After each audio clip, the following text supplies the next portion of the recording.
அனைவருக்கும் வணக்கம். நான் ஜான்சன்.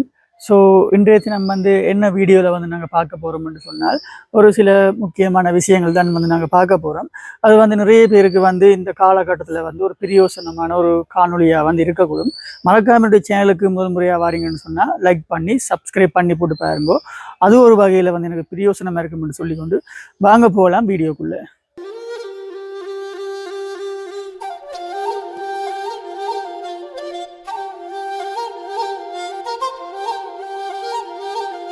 அதாவது என்னென்று சொன்னால் இந்த காலகட்டத்தில் ஐயப்பன் விரதம் பிடிக்கிறார்கள் நிறைய பேர். அதுவும் பொதுவாக இலங்கையிலேயும் இந்தியாவிலேயும் நிறைய பேர் ஐயப்பன் சுவாமிக்கு விரதம் பிடிச்சி சபரிமலைக்கு போகிறவங்க. அதே போல் இலங்கையில் இருக்கிற ஐயப்பன் யாத்திரையை புனித யாத்திரையாக இலங்கை அரசால் அங்கீகரிக்கப்பட்டிருக்கு. அதுவும் மிகவும் ஒரு நல்ல விஷயம். இதுக்கு முதல் ரமலான் ஹஜ்ஜுக்கு போகிறது புனித யாத்திரையாக இருந்தது. அதே போல் ஐயப்பனுக்கு யாத்திரை போகிற இலங்கையர்களை அது ஒரு புனித யாத்திரையாக அறிவிக்கப்பட்டிருக்கு. அதை நிறைய ஐயப்ப பக்தர்கள் கொண்டாடுறாங்க. அதே போல் கொரோனா நோய் மாதிரி ஒரு நோய் ஒன்று இப்போ பரவி கொண்டு வருது. அது என்ன நோய் என்று சொன்னால் அதுக்கு பேர் அமீபா எனப்படும் ஒரு நோய் உண்டு. அது மூளையை தாக்கும் நோய். அது கிட்டத்தட்ட 10 நாட்களில் ஒருவருக்கு மரணத்தை ஏற்படுத்தக்கூடிய வகையில் அந்த நோய் அவ்வளோ ஒரு தீவிரமாக பரவக்கூடிய நோய் உண்டு.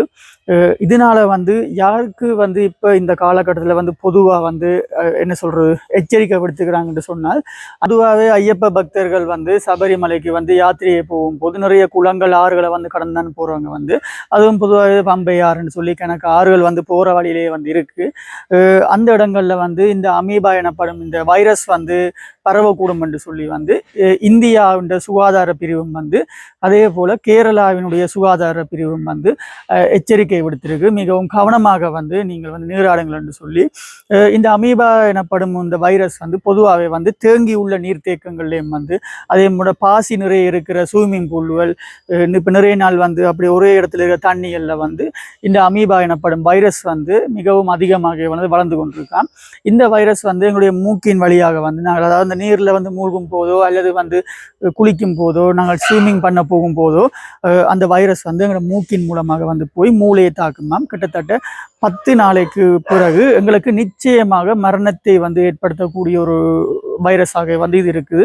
இது வரைக்கும் இதுக்கு மருந்து கண்டுபிடிக்கவில்லை என்றாலும் இந்த நோய் இது ஆரம்பத்திலே என்ன சொல்கிறது அடிக்கடி என்ன சொல்கிறது மலச்சிக்கல், மற்றது காய்ச்சல், தலைவலி போன்ற அடிக்கடி காய்ச்சல் வர உடற்சோல்கள் போன்ற ஒரு அறிகுறியால் இதுக்கு முதலே மருந்தெடுத்தோம் என்று சொன்னால் ஓகேயா இருக்கும். இந்த அமீபா எனப்படும் வைரஸ் மூக்கின் வழியாக எங்களுக்கு போய் மூளைக்கு சென்று மூளையில் இருக்கிற திசுக்களை கொஞ்சம் கொஞ்சமாக சாப்பிட்ற மூலமாக 10 நாள்லேயே ஒரு மனிதர் இறக்கும் தருவாயாக கொண்டிருக்கிறாங்க.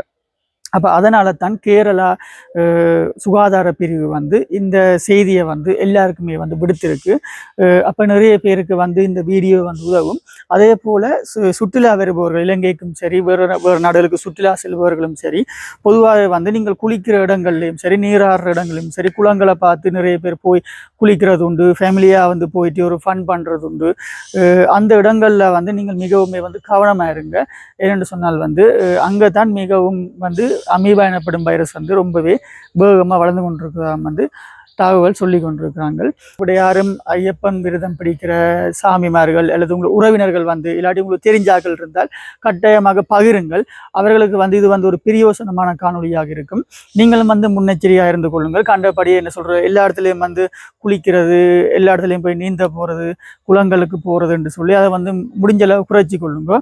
இந்த வைரஸ் தாக்கம் இப்போ எல்லா இடத்துலையும் படிப்படியாக கூடிக்கொண்டிருக்கு என்று சொல்லி எல்லா இடத்துலையும் எச்சரிக்கை விடுத்திருக்கணும். அதுவும் இந்தியாவிலேயும் கூட இந்த வைரஸ் அதிகரித்து கொண்டிருக்கு. ஏன்டா அங்கே தான் அந்த கழிவு நீர்கள் கூட எல்லா இடங்களையும் தேங்கி நிற்கிற குளங்களும் அங்கே தான் அதிகமாக இருக்கிறதால இதை விடுத்திருக்கணும். அதே போல் இன்னும் ஒரு என்ன விஷயம்னு சொன்னால் அரசாங்கம் இப்போ நாங்கள் யாழ்ப்பாணத்திலிருந்து கொழும்புக்கு போக வைக்க சரி எங்கேயும் டூருக்கு போக வைக்க எங்களுடைய வாகனங்களை நாங்களே செலுத்தி கொண்டு போக வைக்க ஒரு போக்குவரத்து விதிமுறையை மீறினால் எங்களுக்கு ஒரு தண்டப்பணம் அங்கே தடகுலை என்று சொல்லி எங்களுக்கு கொடுக்கப்படும். அது இலங்கை மாவட்டத்தில் எங்கே இருந்தாலும் அந்தந்த போலீஸ் ஸ்டேஷனில் எங்களுக்கு அந்த தண்டப்பணங்களை தார பட்டிச்சுட்டு தருவாங்க. இதுக்கு முதல் இப்போ வந்து அது முதல் வந்து அது தரும்போது எங்களுக்கு வந்து அங்கே ஒரு நாள் நிற்க வேண்டி வரும் சில நேரங்கள் எங்களுக்கு, இல்லாட்டி அந்த நேரம் கட்ட முடியாட்டி நாங்கள் திரும்ப எங்கள் ஊருக்கு வந்து அடுத்த நாள் இன்னும் ஒரு பயணம் வந்து அங்கே வைக்க வேண்டி வரும்.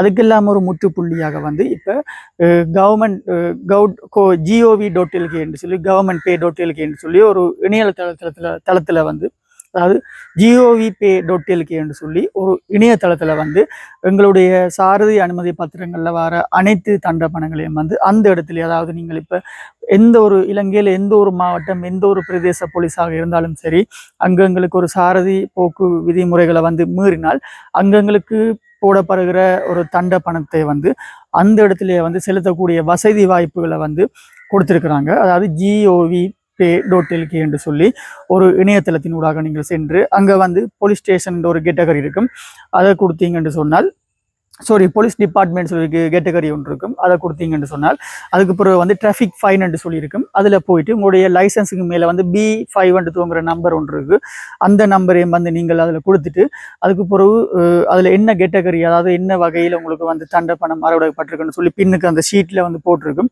அந்த ஷீட்டில் வர நம்பரை வந்து நீங்கள் அதில் கொடுத்துட்டு நீங்கள் ஆன்லைன் மூலமே நீங்கள் அந்த தண்ட பணத்தை செலுத்தி கொண்டால் அந்த இடத்துல வந்து ஸ்பாட்லேயே வந்து சாரதி அனுமதி பத்திரத்தை வந்து நீங்கள் பெற்றுக்கொள்ளலாம். இது வந்து நிறைய டூரிஸ்ட் பயணிகளை வந்து, அதாவது சுற்றுலா பயணிகளை வந்து ஏற்றி கொண்டு வாகன சாரதியாக இருக்கிறவங்களுக்கு வந்து மிக மிக ஒரு பிரயோசனமான காணொலியாக இருக்கும். GOVpay.lkன்னு சொல்லி நான் வந்து டிஸ்கிரிப்ஷன் போட்டு விடுறேன். இந்த லிங்கை வந்து நீங்கள் சேவ் பண்ணி வச்சுக்கொள்ளலாம். உங்களுக்கு இலங்கையில் வந்து எந்த இடங்களில் வந்து உங்களுக்கு ஒரு தண்ட பணத்தை வந்து செலுத்தணும்னாலும் கூட, ஒரு ஃபைன் செலுத்தணும்னாலும் கூட நீங்கள் உடனே அந்த இடத்துல செலுத்தி போட்டு போகலாம். அந்த இடத்துல வந்து உங்களுடைய லைசன்ஸையும் வந்து நீங்கள் பெற்றுக்கொள்ளலாம். இதுக்கு முதல் மாதிரி நீங்கள் திரும்ப அலைய தேவையில்லை. அந்த இடத்துல ஒரு நாள் நின்று போலீஸ் ஸ்டேஷனுக்கு போய் வாங்கிக்கொள்ளலாம், அலைய தேவையில்லை. அந்த இடத்துல நீங்கள் பேமெண்ட் பண்ணிவிட்டு அந்த போலீஸ் உத்தியோகத்தர் வந்து காட்டினீங்கன்னு சொன்னால் அவர் அதை செக் பண்ணி போட்டு உங்களுடைய லைசன்ஸ் வந்து திரும்ப தருவீர். ஓகே, இந்த காணொலி வந்து உங்களுக்கு பிரயோசனமான ஒரு காணொலியாக இருக்கும்னு நினைக்கிறேன். மறக்காமல் என்னுடைய சேனலுக்கு புதுசாக வந்து இந்த வீடியோக்களை பார்க்குறீங்கன்னு சொன்னால் சப்ஸ்கிரைப் பண்ணி போட்டு பாருங்க. அது ஒரு வகையில் வந்து எனக்கு பிரயோசனமாக இருக்கும்னு சொல்லிக்கொண்டு மீண்டும் ஒரு மகிழ்ச்சியான காணொலியில் வந்து உங்களை சந்திக்கும் வரை உங்களிடமிருந்து விடைபெறும் நான் ஜான்சன். பாய்.